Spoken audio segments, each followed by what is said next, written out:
Aloha, ladies and gentlemen. Welcome. My name is SprinkleBeard. I'll be your host for today. We stream every day over at twitch.tv/SprinkleBeard from 1 p.m. Eastern Standard Time to 6 p.m. Eastern Standard Time. Alright, so recently we made a video and it was talking about the rare magic dwarfs and we reviewed all of them. And then lo and behold, a new event came out where they added a new dwarf. So instead what we're going to do today is we are going to review all the champions in the Mother Cybele fusion. Understand that by doing this, right now the Mother Cybele fusion is just a 2-week event, so this information is going to probably become pretty dated pretty fast. However, it is something that I want to cover over, and it will hit certain check marks on champion reviews that people will be asking about pretty often. So without further ado, let's get started. We're going to start here at the bottom. Now, as you can see, I have a red dot next to each of them. That does not mean that I have all 4 copies of each champion. It just means that I have 1 copy of every single champion. I got very lucky that I was able to do 2 events that got me 3 of the champions, and then ironically enough I was pulling mystery shards last night and I got a Hellfreak, which really helped out. Alright, so first things first, let's start off with, really I can't do that from here. I want to just look at you. I just want to look at you. Alright, well I guess we got to do this the hard way. That's fun.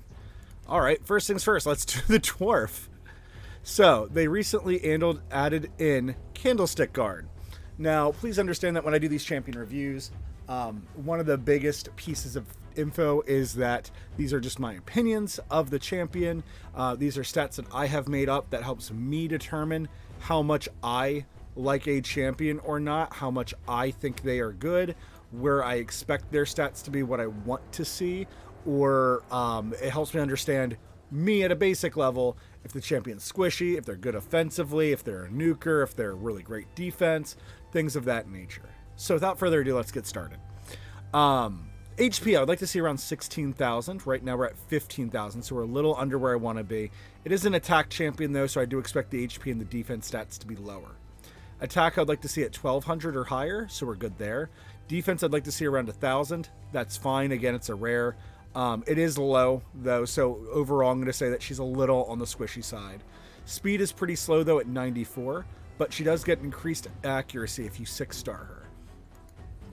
Next, places a 25% attack buff and an increased crit buff on this champion for 3 turns, and then attacks all enemies. This is actually like one of the best skills, right? Where you buff your character first, and then you get the attack off. That is fantastic, and it's on a relatively low cooldown at 4 turns. So Candleguard already gets a big thumbs up as a usable rare. The only thing that's kind of a down swing for this, right, is that she is magic, and right now with your starter being magic and Ninja being a release champion that is also magic, it makes magic champions a little bit, puts them under a different microscope than a lot of the other champions. Attacks all enemies, has a 15% chance of placing a weaken debuff for 2 turns. So we have an AoE weaken with a decent chance of it happening. It's basically like a mini Skull Crown here. And it's kind of funny since she's a dwarf. I didn't intend to make that joke, but that's a great skill as well, right? So we have a self buff, we have a weaken in her kit. Right now she's getting a huge thumbs up. Unless her A1 is just awful, she's a very usable dwarf. Attacks 1 enemy, has a 40% chance of removing 1 random buff, has a 50% chance instead of stealing that buff if the target has 3 or more buffs. Yeah, so this character is amazing, actually. This Candleguard is definitely a big thumbs up, definitely very usable, definitely a good champion on all fronts, right? The fact that she has a self buff that is all offensive, right, is absolutely terrific. Then she has an offensive attack with a good debuff that helps her out as an attacker, makes me appreciate her. And then she can remove buffs and or steal buffs. It is absolutely fantastic. It's absolutely what an attacker needs. I'm absolutely going to give her a huge thumbs up as incredibly usable, definitely worth getting at least 1 copy of.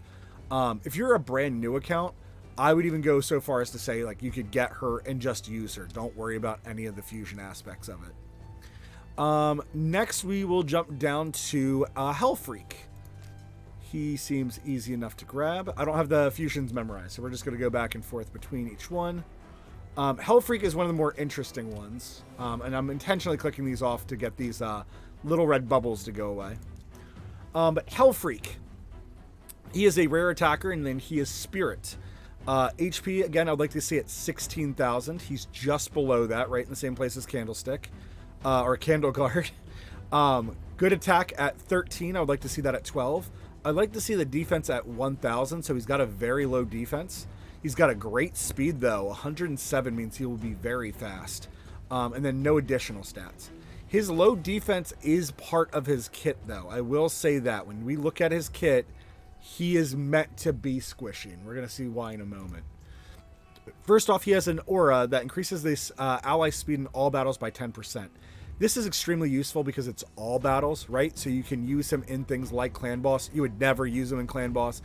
You could use him in Clan Boss, Faction Wars, Dungeons, Arena, anywhere to give your party a speed advantage over your opponents. So auras like that are all battles are extremely useful auras.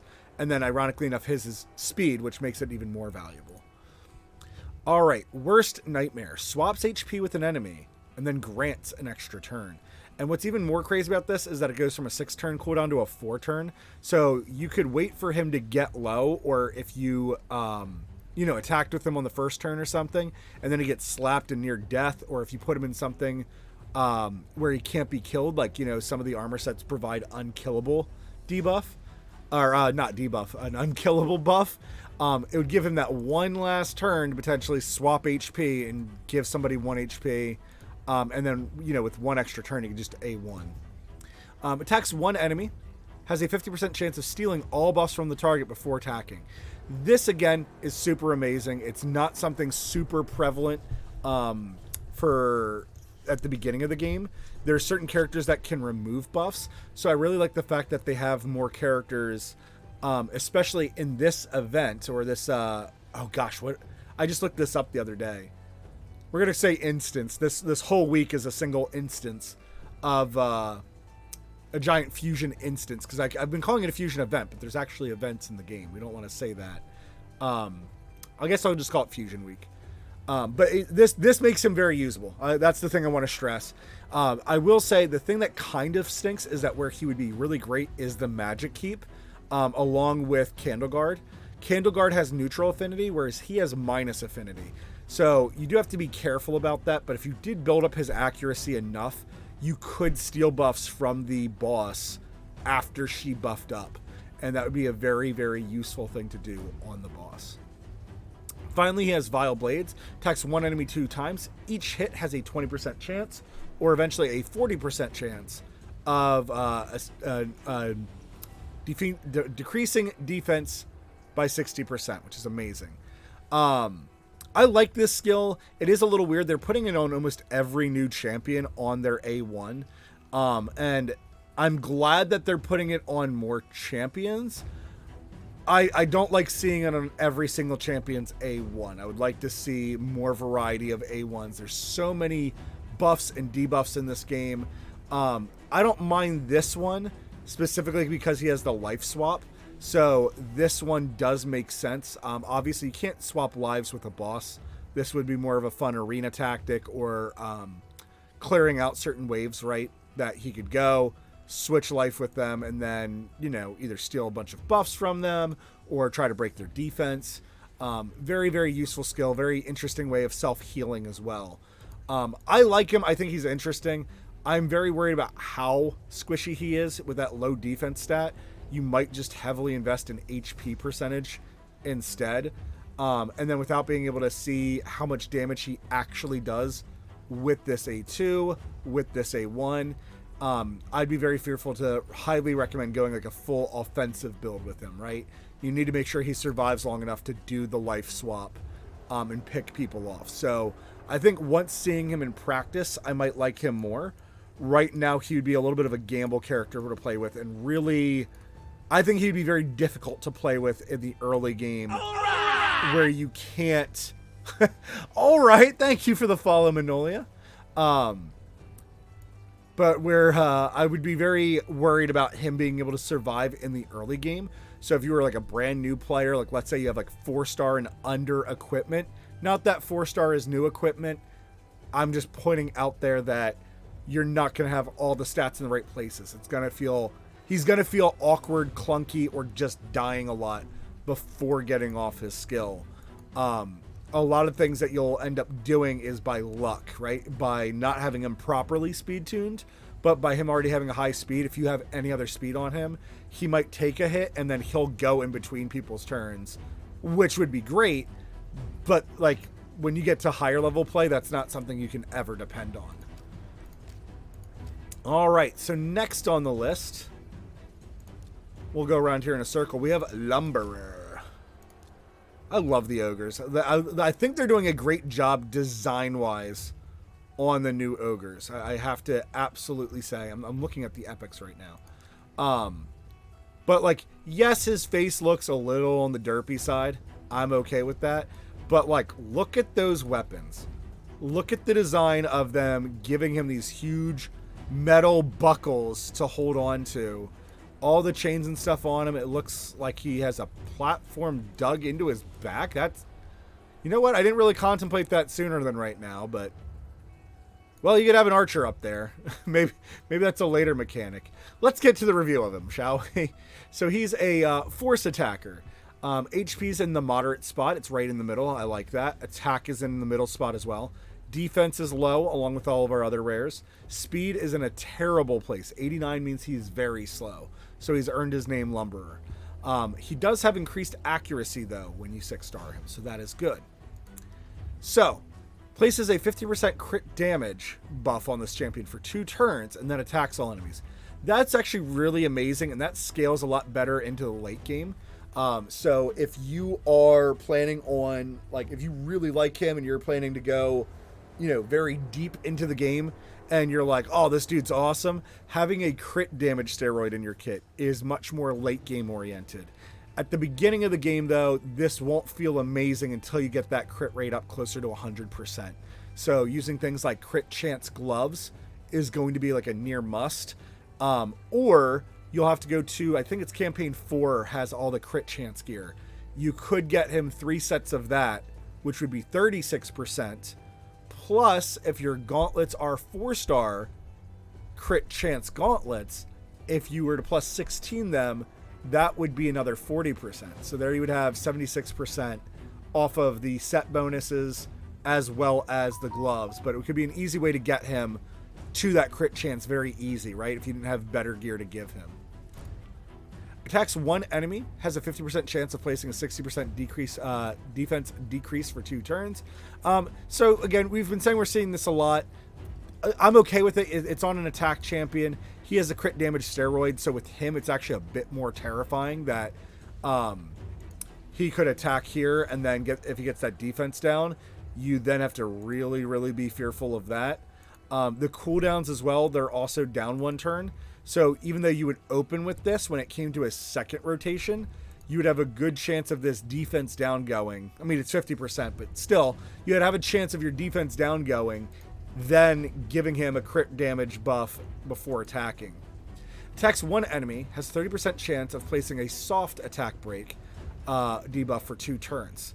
Also has a 20% chance of increasing the duration of any decreased defense debuffs by 1 turn. I love the second half of this. I would love to just see either certain supports or more champions in general that have this second half. Having that 20% chance of extending a debuff for 1 turn. And whether they did very specific debuffs. So a very specific debuff is kind of bad. What makes this skill really good, though, is that he does have the defense break in his own kit. So he could extend it. And then this will help his survivability by soft cracking their attack. Sorry, guys, I use different terminology. I call this cracking a sword, and then if it was breaking a sword, it would be the 50% decrease attack. It's just my terminology. It helps me. Anyways, so this would help with his longevity. I really like that. I like the fact that he can extend the decreased defense. I would like to see more mechanics like that in the game. I think that's a very smart design. I think that's fun and interactive. And then the fact that it's very specific, that it's not just increase all debuffs, because that would be a stupidly amazing skill. And if you're going to have that on an A1, you'd have to nerf some of the other skills, right, to bring his power level down. Or you would just have to say, hey, we're going to have this rare that's really, really amazing. All right, so then our final rare that we get to cover here is... Oh gosh, I don't know your name. Well, you look like a Knight Reverend, so let's go find you. I can't see his name because I have copies of them. Ashwalker, that's right. Ashwalker has a very cool aesthetic for me, at least. This is definitely my cup of tea. He's even got the Warhammer, so I like him a lot. He is a rare attacker, so let's look at his stats. And right now I'm terrified. 10,009.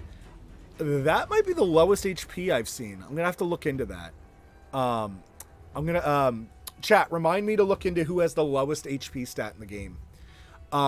Attack-wise, though, he's got a very commanding attack of 1,500, which is extremely rare on a rare champion. Not unheard of, but just like he's going to be in like the top 5 of rares for really high damage. Defense, he does have a little bit better at 800, but so far the thing that we've seen is all these rares have really low defense values. Speed is in a good place at 103, so not unhappy about that. Crit damage is at 57. We have another speed aura, and more importantly, this one's at 12%. What makes this really good is that he's a void, meaning that you can take him into any content ever, and he should perform well, or at least consistent with himself. Backbreaker attacks all enemies, has a 75% chance of placing a weaken debuff for 2 turns. So again, we talked about this earlier. That is amazing, and the fact that it gets to be 100%, and that he's a void champion, he could be an amazing like mini Skull Crown for real, because he's a void walker. Skull Crown right now is one of the best known void attackers in the game. One of the most common. Like in a sense, she's the most common epic void attacker, and she's also a Knight Reverend. But she has an amazing kit with a weaken in there. But having an attack all enemy on a void champion is stupidly amazing. So for this event, if you're not going to get any of the champions, Ashwalker would be the champion you probably want to go a little bit out of your way to get. Admittedly, again, though, he's very squishy. So you would have to be careful or understand he might get his nuke off and then he'll die, or you'll need resources to keep him up. His A2 is Devastator. Attacks one enemy. Has a 65% chance of placing a stun debuff for 1 turn. Eventually that'd get up to 80, so that's pretty decent. Decreases the turn meter of all enemies by 10% if this attack is critical. Because he's an attack champion, you eventually will get him to that chance where he is decreasing the turn meter. That is equally fantastic, right? Decreases the turn meter of all enemies is also fantastic. So you get to pick the target you want to try to stun. Probably a healer or support. It does depend though, right? If their nuke is about to go, you might fish for the stun on that nuke and just waste his turn. This is where like strategy can become a really fun part of the game. But him having a weaken, an AoE attack weaken, a single target stun with a very high chance of it happening, I'm liking him. He's just very squishy at the moment. Attacks one enemy, resets the cooldown of Devastator skill if this attack kills an enemy. So that's terrific. What kind of stinks about that, though, is that that's on his A1 and not his A3. Obviously, that would have made his A3 way too powerful, so then he probably would have just had like a attacks all enemies, or attack enemy 1 time thing. So that's not bad. I like the fact that it fully resets Devastator, since Devastator is on a 4-turn cooldown. I do think 4 turns is fair. I would have liked to see when booking it gets a -1 cooldown, but you know, can't always work out that way. And then what's nice is they make the skills line up, so then you have a good strategic choice between the 2 skills. Overall, I like him a lot. So aesthetically, I like him a lot. Out of the rares, I do not think he's the best because of how wildly squishy he is. I think he is a contender, though, of extremely valuable on new player accounts or free-to-play accounts. He is an absolute void attacker that could be very, very useful. It's just a shame of how incredibly squishy he is. I would say that I think Candlestick might be the best out of the rares if I had to name one. All of them were kind of interesting in a different way. I think Candlestick would probably see the most play. And again, it's a shame because she's magic. I would expect to see Ashwalker in a lot of arena, though. I'm going to say that right now. Same thing with Hellfreak. Both of them seem very arena-based champions. All right. Now, let's do the epics. Now, I've heard some of the epics are not working as intended. I've heard good things about Magnar, so we're going to save him for last. Let's first get into this little goth doll, Cornelia. Cornelia, I really like. I think she's very fascinating. As a dwarf, she has a really creepy, color scheme for the dwarves. So I like how wildly different this is for the dwarves. Let's give her the review, though, right? So she's a support champion, so I'd like to see her HP and defense values higher. And I'm looking at a 5-star Cornelia, not a 6-star. So let's do this properly. There we go. She has 19,000 plus HP, so that's in a very good spot. Defense, I'd like to see at 1,200, so she's just below. Not a terrible thing. Her attack is low, though. I'd like to see it around 1,000. Speed is in an amazing place. 109 is incredibly fast, especially for those short little dwarf legs. So, way to go, Cornelia. Way to be quick as a bunny. Increases speed of ally speed in all battles by 18%. This alone makes me think that Cornelia is probably going to be one of the first things that a lot of people should go after, or if you do not have a good support. Cornelia is not working properly at the moment, from what I've been told. However, I've heard instances where she's not working properly. Not like, oh, she's not working properly ever. I haven't tested her out myself, so I can't really speak to that. But just a warning, if you get her right away and you're like, why is she not working the way I want her to? That could be why. Let's look at her kit and find out what's going wrong. Places a sleep buff on an ally for 1 turn. Heals that ally by 50% of their max HP, and then fills their turn meters by 50% whenever the sleep buff expires or gets removed. So if the sleep buff expires, that means the character got their turn and woke up, or gets removed, meaning if you cleanse it from them. So it's kind of like they're trying to stop the cheese of things going on. Instead, though, heals that ally by 100% and completely fills their turn meter if the sleep buff is lost due to damage from an enemy champion. So in this game, sleep is a hard CC. However, any type of damage will wake it up. So if you didn't attack Cornelia, let's say she's with a Kale, if you attack the Kale with an HP burn, and then the Kale goes and his HP burn goes off hitting everybody, that would wake up Cornelia, whoever Cornelia has slept, right? So what makes this interesting is that in order for you to kill the character that she's put to sleep, you then are going to have to either nuke them right away, or you're going to have to attack to proc the sleep, like, activate the trap, and then you can go about your business attacking them. But it's really, really, really fascinating skill. I like it a lot, especially since she puts it on an ally. I have heard, though, that this sleep mechanic, some things have been going wrong with it. I will say, though, it gets down to a 2-turn cooldown, which makes this skill just amazing. I will say, I am curious, because usually with sleep, your character loses their turn to wake up.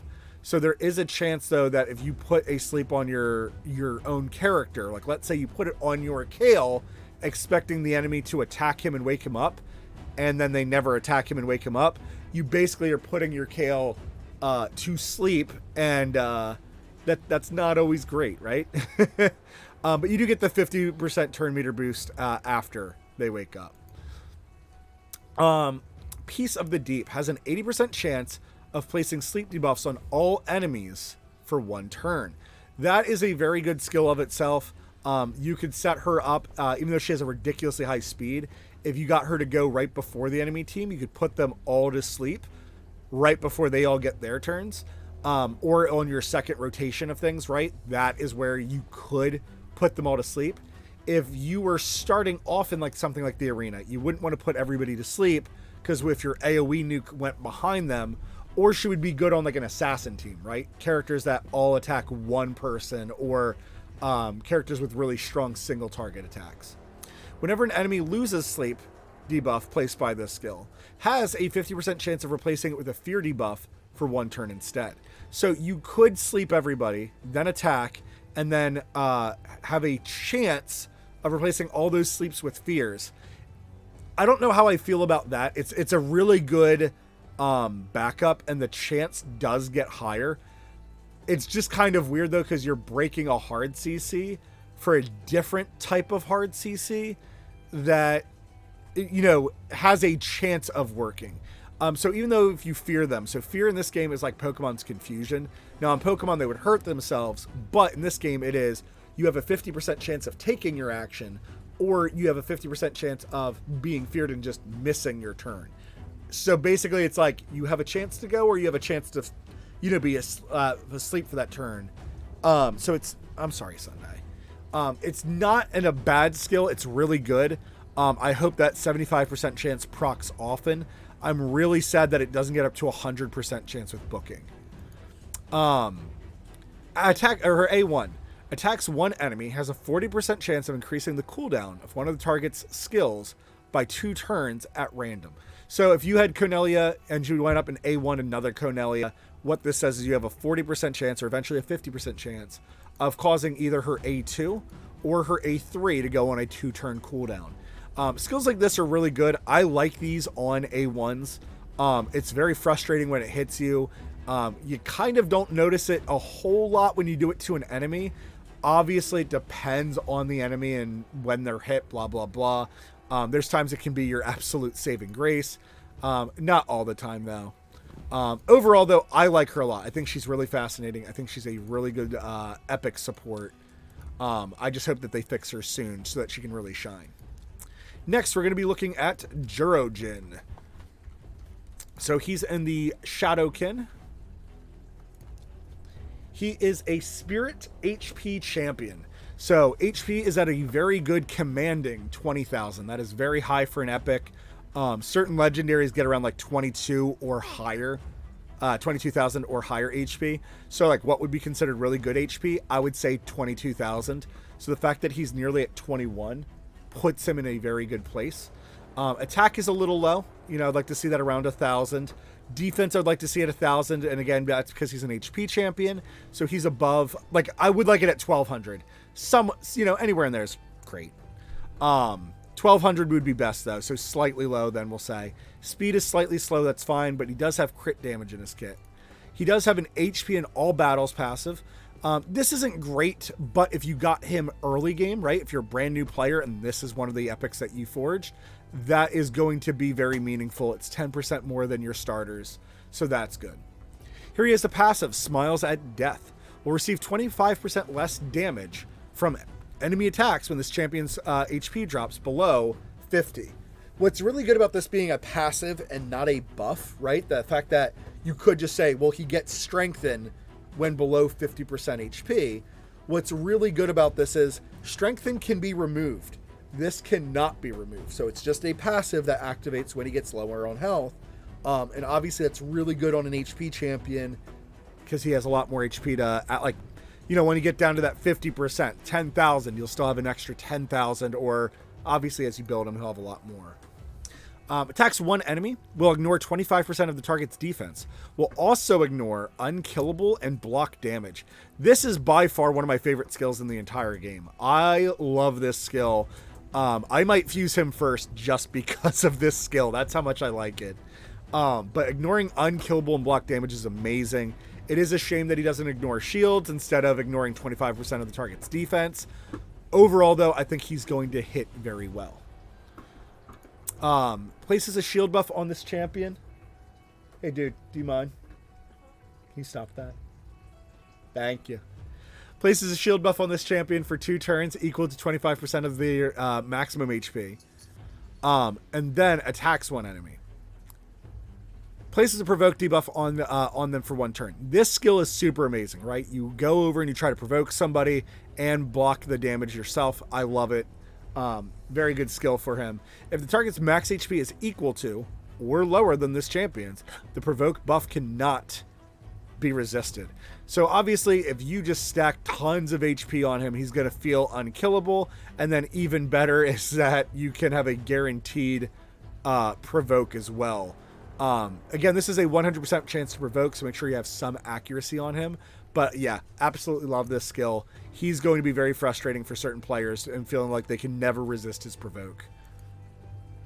Lastly, attacks one enemy, has a 45% chance of placing a decrease attack buff, debuff on the opponent. So obviously helps with longevity. Again, I like this. I don't mind seeing decrease attack or decrease speed on A1s.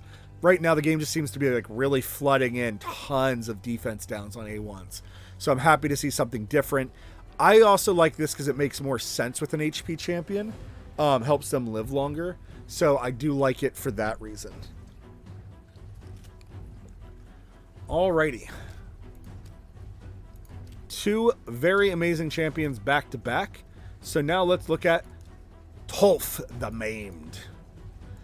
Tolf is one of the most interesting characters where a lot of people are really excited and skeptical about Tolf here. He is a Void champion, so please understand that that means he's going to be really good in a lot of different places. But aesthetically, he looks super amazing and terrifying. It's kind of funny that he's like Tolf the Maimed. It makes sense that he's got no hands. It would have been nicer if like they were different points on his arm. I think would have been a little bit more aesthetically pleasing. But yeah, he's terrifying to look at. Let's look at values, right? So he's an HP Void champion. So he's got nearly 22,000. So great HP stat. I'd like to see the defense around 1,200 and attack at 1,000. Oh, well. Speed is at a very low spot, and he has higher resist. So let's see what he does. Decreases the value of all enemy shields buffs by 50% at the start of every turn. Then increases this champion's max HP by the same amount. Now, every turn, I'm assuming, because I haven't seen Tolf in combat yet, it means every one of his turns. I'm hoping it's not like Spider Queen, where it's just every single turn he's just shredding away shields and adding them to his HP. It would be really amazing and make his passive a whole lot better if that is the case. So if that's the case, he's going to get a huge thumbs up and you're going to see him a whole lot. But if it's not every turn, right, like every single character's turn, like Spider Queen, it'll be every one of his turns, which is still good. But because he's slow, it's not going to be amazing. Attacks one enemy.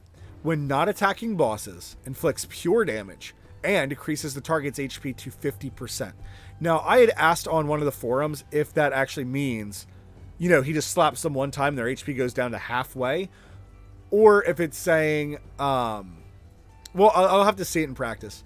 Inflicts damage based upon this champion's max HP instead, and places a stun debuff for one turn if the target already has less than 50% HP. If he can just slap any target and they lose 50% of their health, that is going to be wildly, wildly useful. Like, people are going to be running him everywhere. Inflicts damage based upon this champion's max HP when attacking bosses. This attack cannot be critical.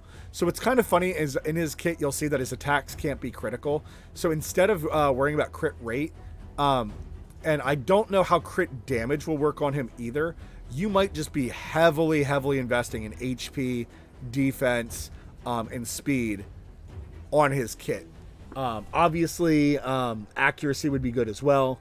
To make sure that this stun lands if the target's less than 50% HP. Blade Hand Butcher. Attacks one enemy 2 times. Each hit heals this champion by 30% of the damage inflicted. This attack cannot be critical. So again, more reason for you to just dump tons of HP, defense percentage, speed, and maybe probably resist is the way I would go. Obviously, you would want accuracy as well, but the last stat, if you weren't sure about like crit rate and crit damage, since neither one of his attacks can be critical, I'm assuming that they gave him much better scaling on the damage. I'll have to wait until we see him in combat to determine. I will say I'm super interested in him.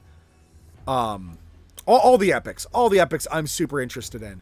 I'm going to say this now, and it's going to be a little controversial. I'm personally not going for Mother Cybele. It's kind of funny. I have a bunch of things that I have that would work well with her, but I don't have anything where I'm like, oh, she would be so good in this comp. Oh, she'd be so good in this lair or this dungeon. So with that being said, she's kind of taking a back seat, but all the epics seem really interesting to me, so I am going to be going for all the epics. Finally, what's praised as the best epic so far is Magnar. Magnar is really, really fascinating, but he is a combo piece, so let's see how well he works. He's another epic HP champion. Wow, 3 HP champions. That's a little odd. Well, I guess they're all going into a support champion, so that makes sense. Anyway, so Spirit HP champion. He has about 21,000 HP, so that's very good. I'd like to see that defense at 1,200 and attack at 1,000. Miss stats, no big deal. Speed is in the middle of the road, so that's good. Accuracy is in a good place. Increases ally defense in Doom Tower by 30%. This could be one of your first best auras for Doom Tower. Increased defense in the Doom Tower is extremely useful. Doom Tower is kind of like another endurance match along with Clan Boss. So, like the easy Doom Tower, like the normal Doom Tower, I guess you could say, is not nearly as hard as the hard one. So this might be more useful over in hard. However, please understand though, if it's your first time in Doom Tower, very useful passive along with like speed or accuracy. His passive. This champion heals by 1% of their max HP every time anyone in battle takes damage from an HP burn. So let's keep that in mind as we think about his kit. Fan the Flames. Attacks one enemy. Applies a debuff spread effect, taking 2 random debuffs from the target and placing them on all enemies under an HP burn debuff. Also increases the duration of HP burn debuffs on all enemies by 1 turn. So what's really interesting is he will only do it to enemies under an HP burn. So that doesn't make him as good as I first read this skill. I thought it just took the buffs and spread them. But you do need the champions under an HP burn. So we want as many people under an HP burn as possible. So we're thinking things like Ultimate Gallic, Mordecai. Who else is the other really good HP burner? Drexlar Blood Twin, right? However, he will not spread the hard CCs. Fear, True Fear, Freeze, Provoke, Sleep, or Stun debuffs. This skill is pretty amazing, and the fact that it extends HP burns on all enemies is really amazing. This will be really interesting, and it lets you pick on somebody, right? So somebody that you already have debuffed, adding extra damage to a target that has, like, let's say a defense break already, now you have a chance of spreading that around is even better. Attacks all enemies, places an extra hit on enemies without HP burn debuffs. Has a 50% chance of placing a stun debuff on for 1 turn on enemies under an HP burn. That is super nasty, right? That he's going to slap everybody, and if they're under the HP burn, which is what we want, he's then going to stun, or has a chance to stun. It does not get higher than 50%, so that's really, really interesting. Damage is still based on HP. The fact that he slaps an extra time with enemies without HP burn, not a big deal. Still pretty good though, right? Finally, Superheated Hammer. Attacks one enemy. Has a 45% chance of placing a 60% decreased defense. I was talking about this earlier. Has a 100% chance instead if the target's under an HP burn. I like that, right?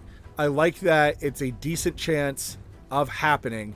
Eventually it'll be a 65%, which is weird because a lot of the times they stop them at 60%. So it's a little strange to me that for some reason, maybe somebody wasn't paying attention to numbers, but they gave him a 65% chance of it happening, but then 100% if they're under an HP burn.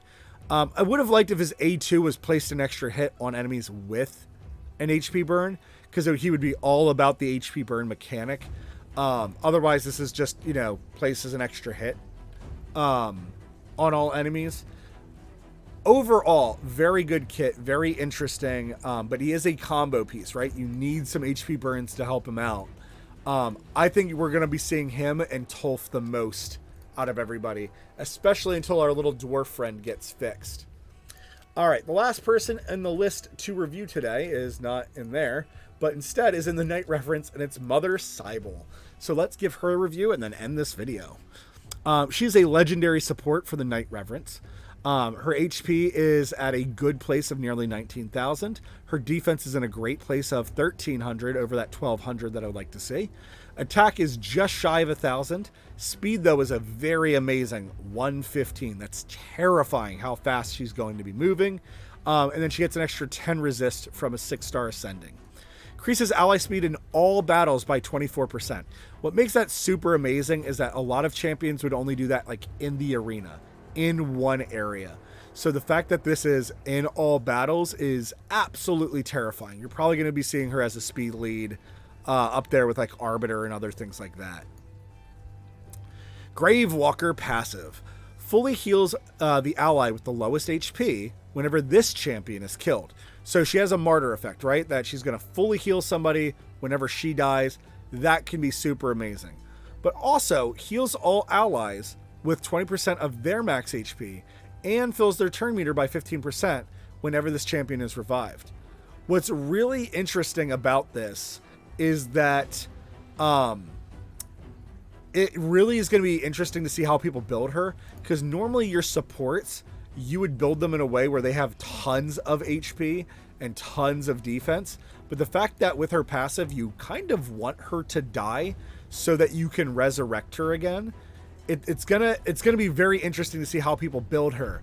But she does have a way to get around this, right? You can build her very bulky and then still use her to great effect. She swaps HP with an ally. So we saw this on Hellfreak, switching it with an enemy, but now you swap it with an ally. Now it's a situational thing, right? So if she has more HP, this champion's HP is equal to or higher than the target's after the swap, fills this champion's turn meter by 40%. That is huge. Places a 30% increased speed buff on this champion for 2 turns. That's terrifying. And places a block damage buff on the target ally for 1 turn. So if she switches HP with them and she has the higher HP, she puts a block damage on them and then she gets the other buffs. However, if this champion's HP is lower than the target's HP after the swap, fills the target's turn meter by 40%, places the 30% speed buff on them for 2 turns, and then places a block damage buff on this champion for 1 turn. Also, places 2 15 continuous heal buffs on this champion for 1 turn. This is so crazy that she can either fill up her own turn meter or her ally's turn meter, depending on what is needed. I don't know when you would really ever want your ally to be really low on HP until you look at her A2, right?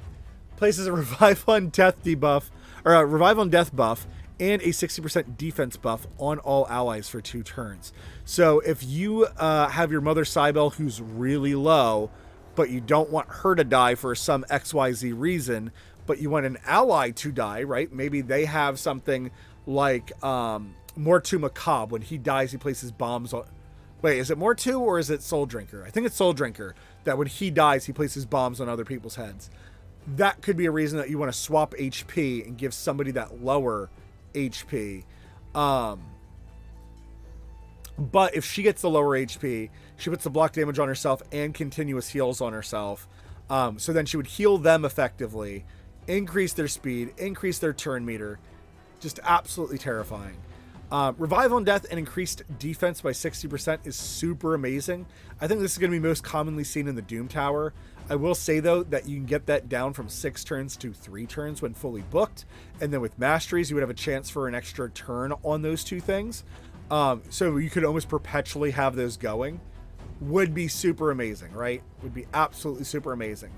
Lastly, her A1 has to be an attack, right? So every character's A1 has to be an attack.